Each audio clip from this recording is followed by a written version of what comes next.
media tells you, Mr. Trump, we support you. We love you. Okay, 4 p.m. We've been 4 p.m. Come here, let me give you a hug. Please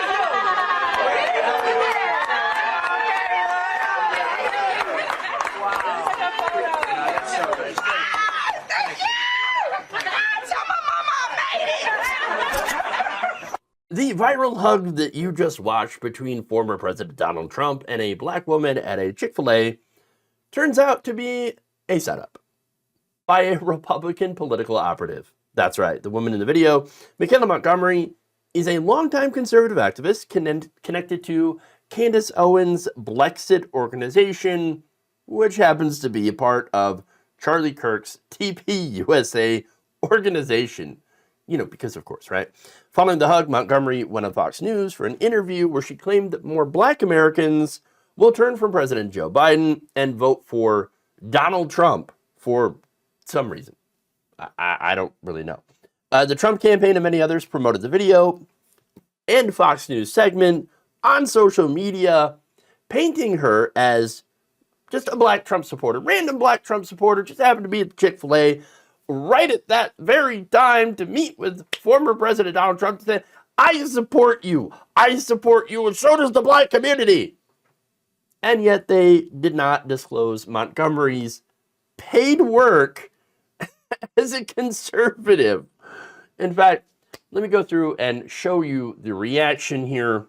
Unscripted, authentic, real American women just loving Trump. Michaelah Montgomery, who met President Trump at Chick-fil-A in Atlanta, joined Fox and Friends to discuss why she and so many in the black community are all in for Trump, the people's president. The media cannot understand this photo. It hurts them. It breaks their brains, so they will censor it, try to get it ripped off the internet. But it really is quite simple. Biden makes people depressed. Trump gives people hope. That's it. That's why Trump will win. Biden makes people depressed. Really? Okay.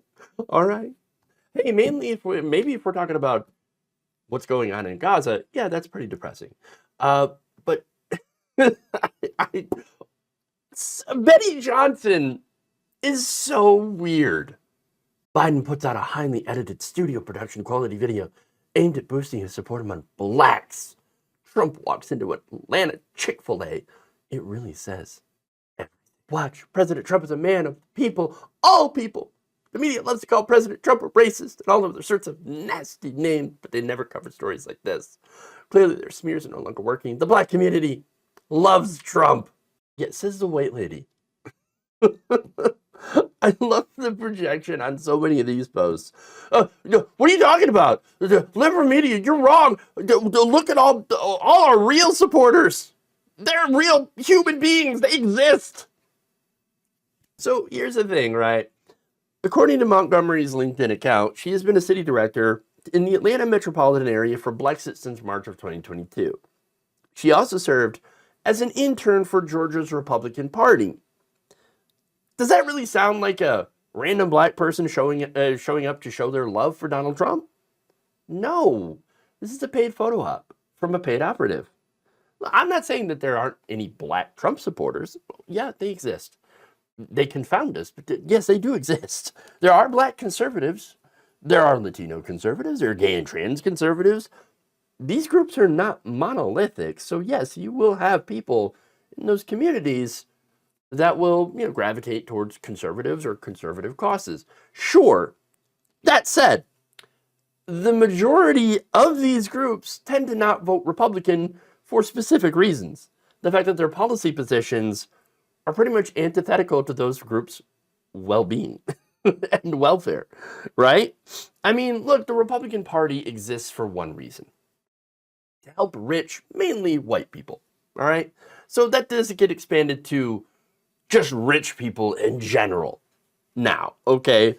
And so because these rich people want to stay rich and continue getting massive tax cuts, yes, they're going to help they're basically going to help themselves by paying off people who happen to be black, right? And these, as the United States continues to get more and more diverse, they're going to reach out to these other groups by paying people who are members of those groups to say, Republicans, Not so bad. Turns out they're pretty good.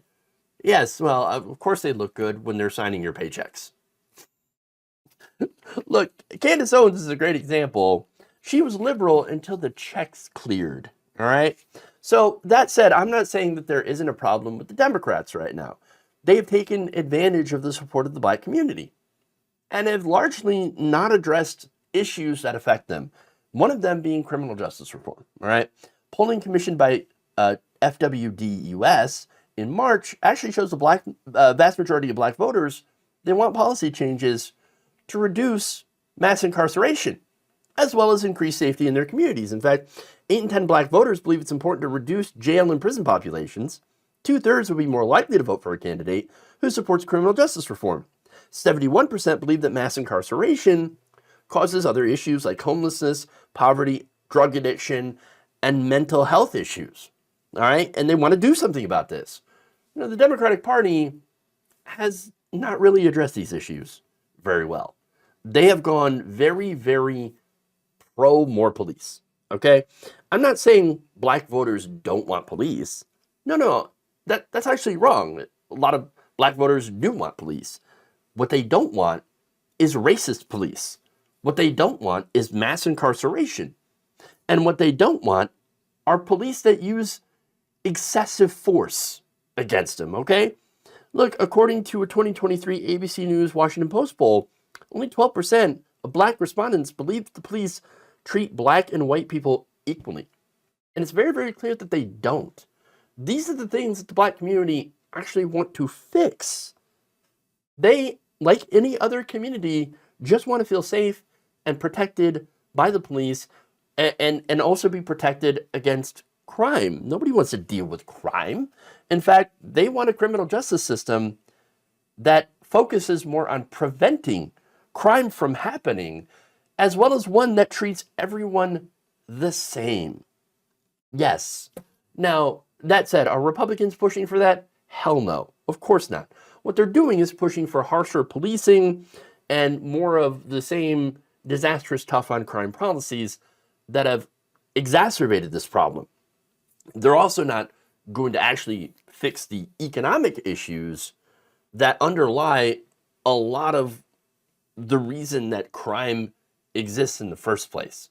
And of course, they're also not working on treating mental health and addiction. Once again, those things also underline some of the issue when it comes to crime. So if you're not addressing those core issues right there that create the crime, and you're just addressing the symptom of it, which is the crime itself, you're not really doing anything just other than just filling prison beds. And that's not what we want to do as a society. We want to prevent crime. We want to make sure that people are safe from crime by stopping it from happening in the first place. Okay? Now, that said, to think this was a random black Trump supporter who was there and was like, oh my God, I can't believe I get to meet Donald Trump. My life is complete. To think that this person could just run up to Trump and not have Secret Service tackle her? I mean, come on. This is a delusion that only a MAGA person can have. Because I guarantee you, if this was not, if a random black person runs up to Trump and it's not staged and approved beforehand, that's what would happen. They would get tackled immediately. Secret Service would be all over them. This entire thing is about as fake as Donald Trump's tan. All right? I'm not saying she doesn't support him. She might actually does support him, right? But the fact that they've got to find someone who is already on the payroll to do this and then try to pass it off as real grassroots support tells you everything you need to know about the Trump campaign's black outreach efforts.